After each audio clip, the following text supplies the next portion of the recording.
फैसल हंज ये एक ऐसा नाम था जो पंजाब में खौफ की एक अलामत बन चुका था।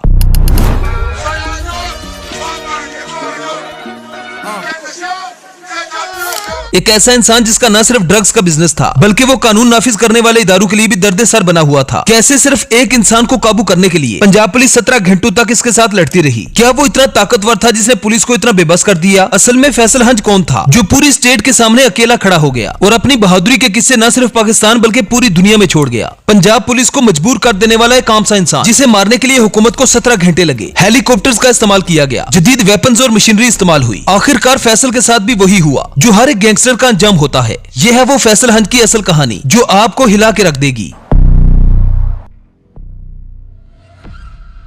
फैसल हंज जिसका असल नाम फैसल जट था, जो गुजरात के एक छोटे से गांव में रहता था। इस गांव का नाम हंज था जिसकी वजह से लोग फैसल को फैसल हंज कहा करते थे। वो एक आम किसान का बेटा था जो बड़े ख्वाब देखता था, पैसे के लिहाज से कमजोर एक किसान का बेटा। फैसल का बचपन भी आम बच्चों की तरह ही था। घर में गुर्बत होने की वजह से वो एक बड़ा इंसान बनने के ख्वाब देखता था। इस बात में कोई शक नहीं कि जब इंसान के पास पैसा न हो और आपके पास सिवाय चंद ऑप्शंस के कुछ भी न हो तो ज्यादातर लोग क्राइम की दुनिया में ही आते हैं। ऐसा ही कुछ हुआ फैसल के साथ भी। शुरू से ही उसका उठना बैठना गलत लोगों के साथ था। बुरी संगत की वजह से उसने क्राइम की दुनिया का इंतखाब किया। फैसल ने कोशिश की कि वो अपने एरिया के लोकल पॉलिटिशियंस के साथ हाथ मिलाए। अपने इलाके के तमाम पॉलिटिशियंस के साथ उसके अच्छे राब्ते थे। फैसल का अल्टीमेट गोल था अपना नाम और पैसा बनाना और इस काम के लिए वो किसी भी हद तक जा सकता था। फैसल का मेन कारोबार ड्रग्स का कारोबार था और यही उसका प्राइमरी सोर्स ऑफ इनकम भी था। वो मंशियात का एक बड़ा नेटवर्क चलाता था जिसमें उसके एजेंट्स पूरे पाकिस्तान में फैले हुए थे। फैसल का नेटवर्क इतना ऑर्गेनाइज था कि हर सप्लाई चेन के लिए अलग लोग और अलग अलग रास्ते होते थे। यही वजह थी कि पुलिस को उसके सारे सेटअप को समझने में वक्त लगा। फैसल का गैंग सिर्फ मंशियात का कारोबार ही नहीं करता था बल्कि फैसल लैंड ग्रैबिंग में भी इन्वॉल्व था।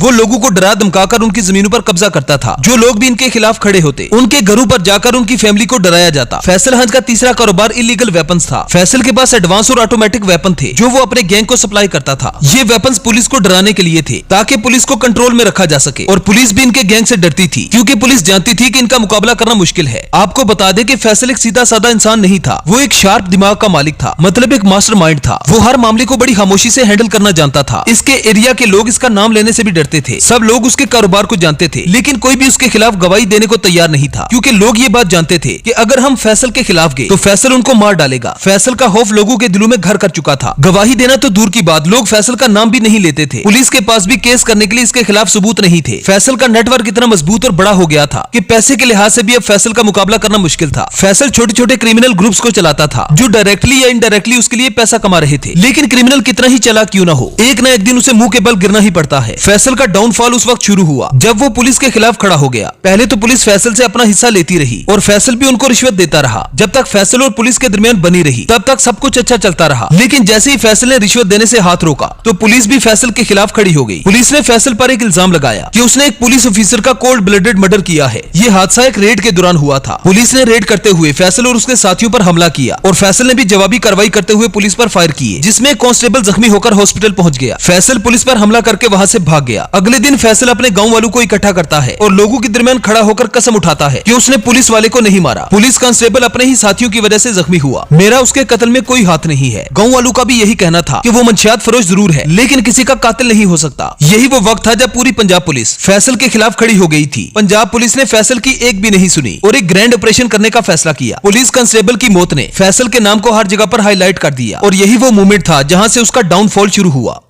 पुलिस ने फैसला किया कि फैसल को जिंदा या मुर्दा हर हाल में हमें गिरफ्तार करना है। ये ऑपरेशन किसी जंग से कम नहीं था। ये 18 दिसंबर की एक रात थी। पुलिस ने फैसल के गांव को हर तरफ से घेर लिया ताकि फैसल अपने गांव से भाग न सके। फैसल अपने घर में 3 लोगों के साथ मौजूद था। पुलिस की सारी नफरी, हेलीकॉप्टर्स, मशीनरी सब तैयार थे। इस ऑपरेशन में 100 पुलिस वाले शामिल हुए। जैसे ही पुलिस ने फैसल हंज के घर में घुसने की कोशिश की तो रिटेलिएट करते हुए फैसल हंज और उसके साथियों ने पुलिस पर अंधाधुंध फायरिंग कर दी। पुलिस को पता चल गया था कि फैसल के पास जदीद तरीन असला मौजूद है और वो असला बड़ी मिकदार में है। पुलिस ने अंदाजा लगा लिया था कि इनके साथ मुकाबला करना आसान नहीं है, इसीलिए पुलिस पोजीशन लेकर बैठ गई। पुलिस ने फैसल को सरेंडर करने को कहा लेकिन फैसल तो जैसे कुछ और ही सोच रहा था। वो पुलिस को घर की छत पर खड़े होकर ललकार रहा था और कह रहा था, आ तो गए हो लेकिन भागने नहीं दूंगा और अगर मैं भाग गया तो मुझे जट न कहना।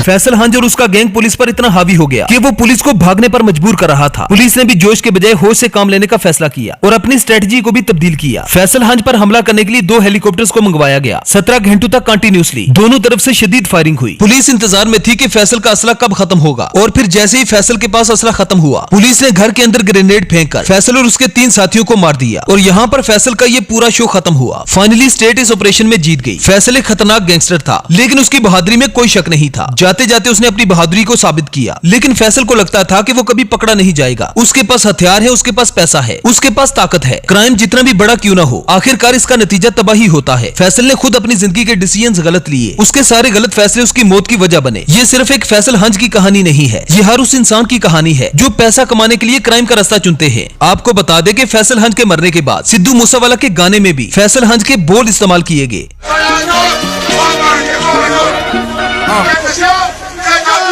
इन डायलॉग्स की वजह से फैसल हंज को लोग अपना हीरो बना रहे हैं। अब वो हीरो था या विलन, इसका फैसला मैं आप पे छोड़ता हूँ। Thanks for watching.